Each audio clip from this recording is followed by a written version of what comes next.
इस दुनिया में हर तरह के लोग मौजूद हैं। इसमें से बहुत ही सारे बहुत ही अजीब और अलग तरह की सोच रखने वाले लोग हैं।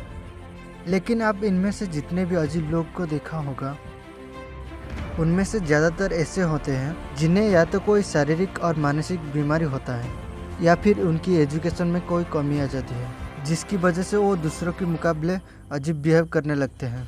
भला ऐसे ही क्यों एक अच्छा खासा तंदुरुस्त इंसान उसके शरीर में 35 लाख पुराना एक साइबेरियन बैक्टीरिया को डालेगा। अब ये सब सोच रहे होंगे वो इंसान एक पागल या तो कोई एक जादुई बाबा उसे ये सब करने के लिए बोला था, मगर नहीं, ना तो वो कोई पागल या अनपढ़ था। ये इंसान साइंस को बहुत अच्छी से और डीपली जानता था। वो खुद ही एक साइंटिस्ट है। अब मैं है इसीलिए बोल रहा हूँ क्योंकि वो अभी तक भी जिंदा है। एक दिन उस साइंटिस्ट ने ऐसा किया। वो उस 35 लाख पुराना साइबेरियन बैक्टीरिया से एक सैंपल लेकर उसके शरीर में इंजेक्ट कर दिया। आखिर उस साइंटिस्ट के साथ ऐसा क्या हुआ जो उसे ऐसा करने में मजबूर कर दिया? आज हम इसी वीडियो में इन्हीं सारी सवालों के जवाब आपको देंगे। आगे बढ़ने से पहले यदि आप हमारे चैनल को अभी तक सब्सक्राइब नहीं किया है तो सब्सक्राइब कर लीजिए, ताकि हम आपके लिए इसी तरह इन्फॉर्मेटिव वीडियो आपके लिए ला सकें। इसी साइंटिस्ट का नाम था एनाटोली ब्राउचकोव। जब वो इसी बैक्टीरिया के बारे में सुना कि इस बैक्टीरिया पूरा 35 लाख साल पुराना है, तो उसने ऐसा सोचा कि इस बैक्टीरिया में ऐसा क्या है जो उसे इतने सालों से भी जिंदा रख सकता है। अगर वो उन बैक्टीरिया को अपने खून के अंदर डाल देगा, क्या वो उसकी ब्लड सेल को भी जिंदा कर रख सकता है? इन्हीं कुछ सवालों की लालच ने उन्हें ऐसा करने में मजबूर कर दिया। और आप यकीन नहीं करोगे, इनका ये प्लान भी काम कर गया। 2010 में वो उसका सबसे हेल्दी स्टेट में था। आखिर उसके साथ ऐसा क्या हुआ? इन्हीं सभी सवालों का जवाब देने के लिए आप इस वीडियो को लास्ट तक देखें और आज आपको अमृत के बारे में भी पता चलेगा। मॉस्को स्टेट यूनिवर्सिटी की जियोक्रायोलॉजिकल डिपार्टमेंट की हेड एनाटोली ब्राउचकोव ने इसी बैक्टीरिया को 2009 में ढूंढा था। जियोक्रायोलॉजी की यह मतलब होता है धरती पर मौजूद बर्फ में जमे हुए चीज़ों की स्टडी करना। ब्राउचकोव ने इन्हें साइबेरिया की गहरे जमे हुए बर्फ से निकाला था और इसी बैक्टीरिया का नाम रखा गया बैसिलस एफ। बिल्कुल ऐसा ही एक बैक्टीरिया धरती पर मौजूद मामत की सर से निकाला गया था। ये मामत कई साल पहले धरती से गायब हो चुके हैं, मगर ये बैक्टीरिया धरती पर अभी तक भी जिंदा है।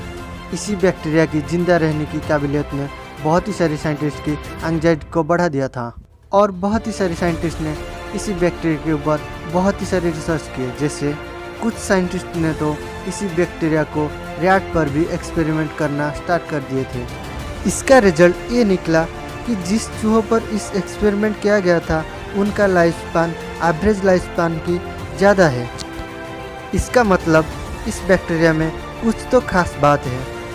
और इसे भी फलों पर बैठने मधुमक्खियों पर भी एक्सपेरिमेंट किया गया था, उसका रिजल्ट भी पॉजिटिव निकला। और इसे पौधों पर भी ट्राई किया गया और उसका रिजल्ट भी पॉजिटिव निकला।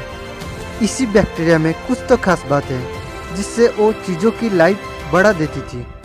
इसके बाद ब्राउचकोव ने रशियन टीवी पर यह बताया कि इससे हमें पॉजिटिव रिजल्ट मिल रहा है और इस एक्सपेरिमेंट को हम आगे बढ़ाना चाहते हैं, इसीलिए हम उन्हें किसी इंसान पर ट्राई करना चाहते हैं। और फिर इसी एक्सपेरिमेंट के लिए उन्होंने अपने खुद को ही चुना। इसी इंजेक्शन को लगाने के बाद उनके शरीर में काफ़ी चेंजेस देखने को मिला और उन्होंने बताया कि वो अभी उनसे कम उम्र के लोगों से भी ज़्यादा काम करने लगे हैं और उन्हें पिछले 2 सालों से कोई भी बीमारी नहीं होती थी। यहाँ तक उन्हें कोई खांसी या जुकाम भी नहीं होती थी। और उन्होंने बताया कि इसी एक्सपेरिमेंट को ट्राई करने से पहले वो बहुत नर्वस भी थे। जैसा कि वो बैक्टीरिया चूहों पर पॉजिटिव रिजल्ट दिखाया और उन्हें काफ़ी हिम्मत मिली इससे।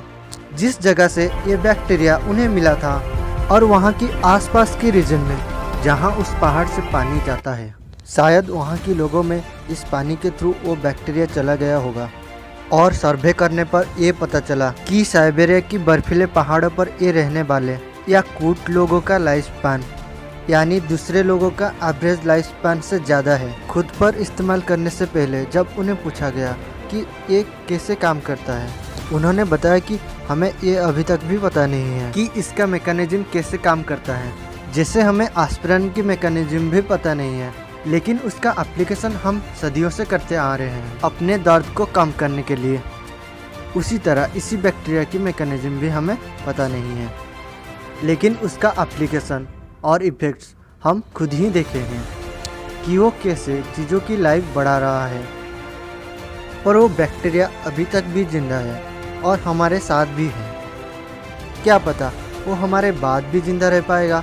अब आपके मन में बहुत सारे सवाल आ चुके होंगे। हो सकता है इसका कोई साइड इफ़ेक्ट्स भी होगा, पर उसका कोई सबूत अभी तक भी नहीं मिला है।